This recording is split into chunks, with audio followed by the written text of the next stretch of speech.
everyone, and a super thank you for the warm welcome. I'm here today to talk about transformation, as Sina already told you. What else if you're at Transform 2025? But before I go deeper into the topic, let's quickly go back to the year 1972. Some of you might know those 5 brilliant minds. These were the founders of SAP. And imagine if we would had told them in 1972 that in the year 2025 we will drive our cars electrically. If we would have told them that we do our business wherever we are, on whatever device we have, mostly with small screens called smartphones. And imagine if we had told them that our software and our data are in the cloud. And even more important, imagine if we had told them that no one, or literally no one, is wearing ties anymore if they go to a business conference, but sneakers and suits. I think the transformation needed is just unbelievable and exceeds any imaginations, also of those founders. However, they laid the base for today's success. These 5 brilliant minds, they did not only lay the base for the success in terms of technology, but also in terms of a very strong culture. And I think the culture attracted the best talent for SAP. We got the best ratings at Kununu Glassdoor. And I think it's also the culture who brought us where we are today. It's simply the culture who helped us transform. And I think it's true if you look at those numbers. SAP is not only the undisputed leader in the enterprise application space, but also in terms of business AI. And if you look at those data, I think they just prove it. 77% of all global transactions are processed on SAP software.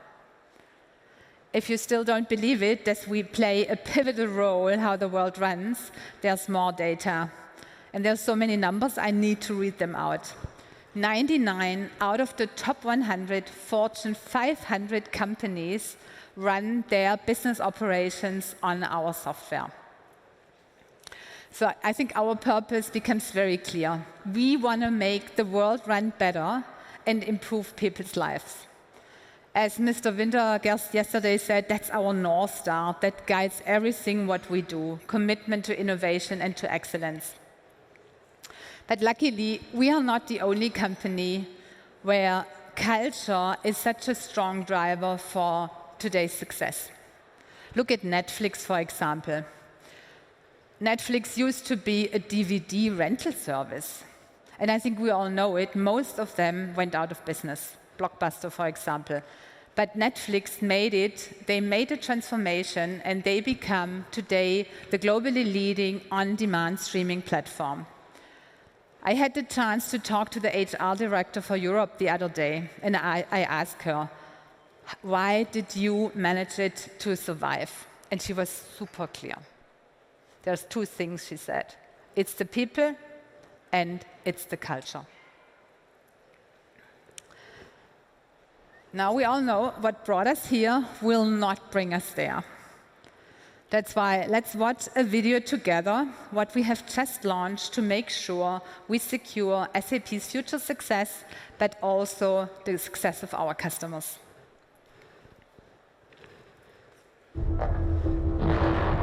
Every business has a plan to be great, to bring out your best. Problem is, it seems like every day the universe comes up with its own plan. A sudden spike in orders puts pressure on your competition and your supply chain. A new trend brings unprecedented opportunities and unprecedented challenges. And that guy Mark leaves for a well-deserved vacation the same day you need him to review your vendor contracts. There's no getting around it. That's just how business works. And that's why we built the SAP Business Suite. Designed not just to run your business, but to defend your ambitions. To make your business faster, smarter, more connected. To make you unstoppable, untouchable, unbreakable.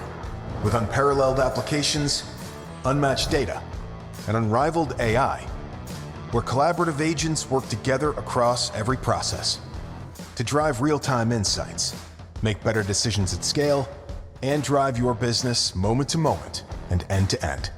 So when that storm hits, your supply chain never feels it. When the marketplace surprises you with an opportunity, you're ready to pounce on it. And when Mark does Mark-type things, the rest of your business keeps on trucking.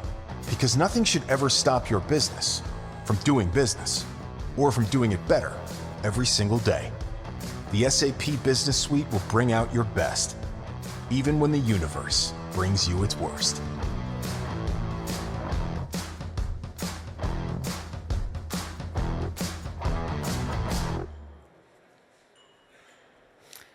But the future did not always look that bright for SAP, and the world did not always look so positively at us.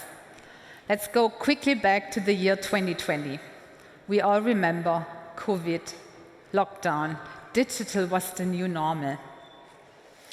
And afterwards, all the geopolitical tensions, the tanker who got stuck in the Suez Canal, which disrupted all supply chains globally.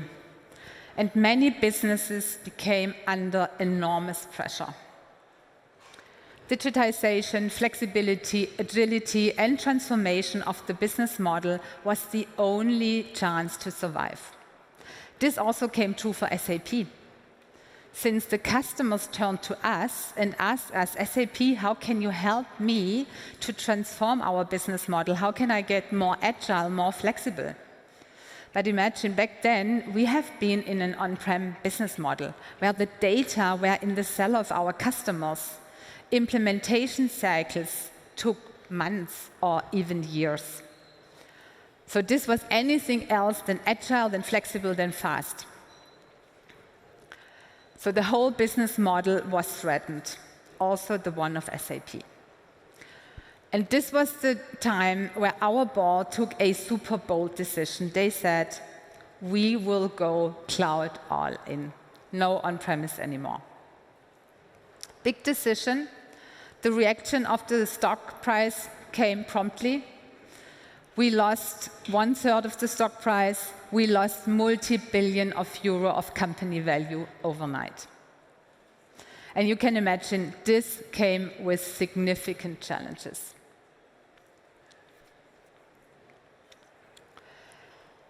If you move your IT landscape from on-prem to the cloud, I think this is already challenging. But imagine a company like ours moving all in into the cloud means it really shook SAP upside down.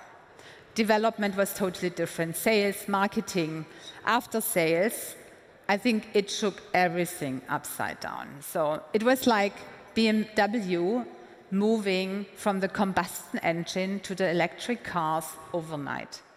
We had to reinvent us. Every process, every org structure was totally different in the cloud world. And it was also existential for us. At the same time, we had huge pressure, of course, if the stock price is down by 1/3. We had to deliver fewer resources, lots of stress for the teams. So we ran a huge, huge risk to leave the people behind. And I will never forget the day when one of my employees, Lisa, walked up to my desk when I joined the office in the morning, and she said, Kerstin, this is now the 6th transformation I'm in. I'm tired. I don't think we will make it. What makes you so confident since all the transformations before really failed? Then I looked at the half-yearly people survey, and I've seen a pretty similar sentiment. People were not engaged. There was no trust in the board and in us as a leadership team. They had no clarity what their role is. They felt disempowered. So I think we were in a pretty shaky state.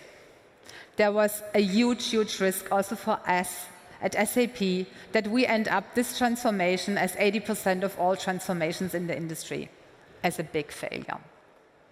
But obviously, we made it through. Otherwise, I would not be standing here now in front of you. And you might ask yourself, what's the secret sauce? What did you do that you overcame this big transformation? I think the answer is super easy. It is give your teams skin in the game. This means put your people first, make sure they get into the driver's seat, that they manage and drive the transformation. From people who are affected to people who drive it. Otherwise, if they don't have skin in the game, it's for them like watching how paint dries. And we all know this is only exciting for the painter, but for no one else. So the strategic approach we took behind that is we try to move beyond the topic, what we love so much because we are at SAP, processes, tools, orga, structure. So we move beyond that, which means we looked at the human aspect, attitude, behavior, values, skills. And this is what made us really successful, to focus on the people, to bring them along, that they start driving the transformation. And I think this is also meant by a holistic approach. You might have read that transformations are only successful if you tap in all 4 areas: attitude, behavior, values, and orga and structure. So 75% of all you do in transformation, and yes, I'm working for SAP, it's still the culture. So it's the teams, it's the people who make it work or who make it fail. And the question is, what is the concrete recipe? How did we get there? And as I said, it's about putting people first, and there's a 4-step approach. First, it's of course about listening to the people. Listen what they tell you, what are their concerns. Secondly, it's about equipping them with the right tools, but also with the right skills. Look for skill gaps. I think feedback in the ever-changing environment is super important. So teach them how to give feedback and don't just tell them they need to do feedback. So tell them methodologies. I wish the sandwich methodology, and make them really experience feedback. Thirdly, it's about enforcing. And this might sound a bit awkward to you if I talk about enforcing in a culture which is startup-like, entrepreneurial, empowerment, freedom, self-organization. But I give you an example what I mean by that. We talked a lot about feedback and how to give feedback and experience feedback. But this was still not a muscle our teams had built. It was not in their DNA.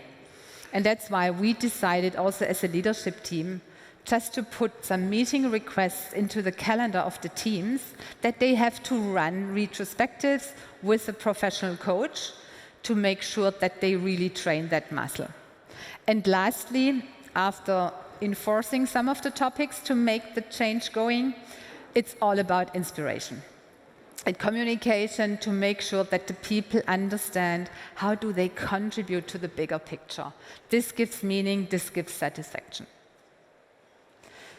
And now I think you are curious, what are the learnings? And I must say, some of them were super painful on the journey we've taken. And the first piece of advice I would love to share is give yourself a chance. Transformation, change does not happen overnight.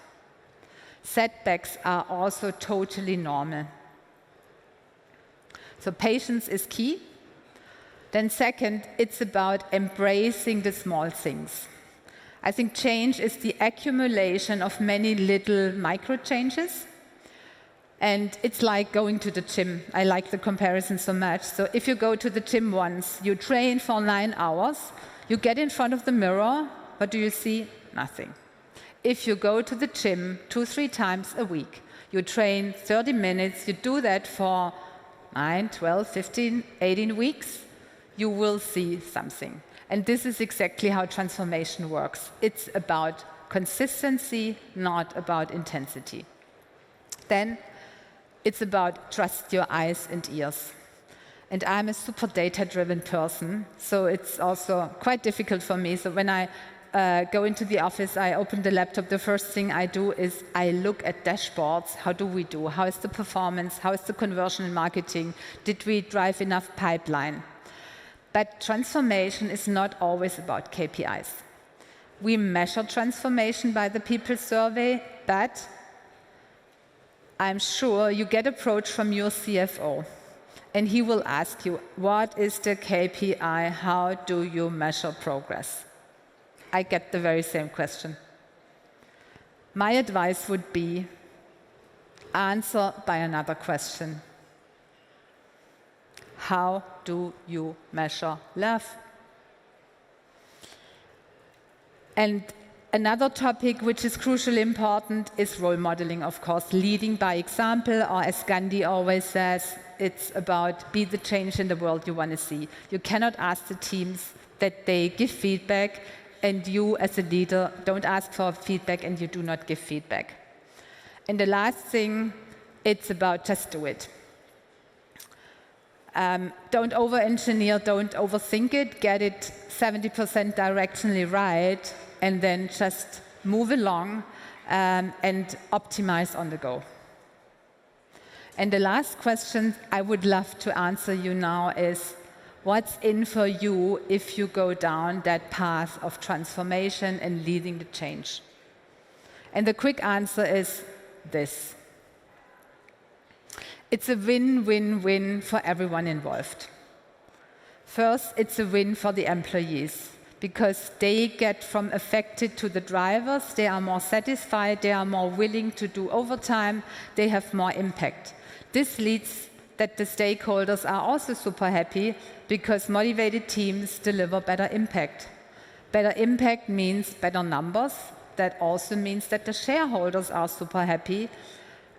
So everyone is happy, and even you as a leader who drives that change gets more satisfaction out of it, because if you are surrounded by teams who deliver, you have less stress, you have a better work-life balance, you don't have all the fire drills. So I can ultimately say, if I look back at that journey, that's been the most fulfilling experience I've made in my whole career. It shaped my brand, it helped my reputation, and I'm just wondering, what does it take that you go out there, embrace the change, and give the teams skin in the game? Thank you.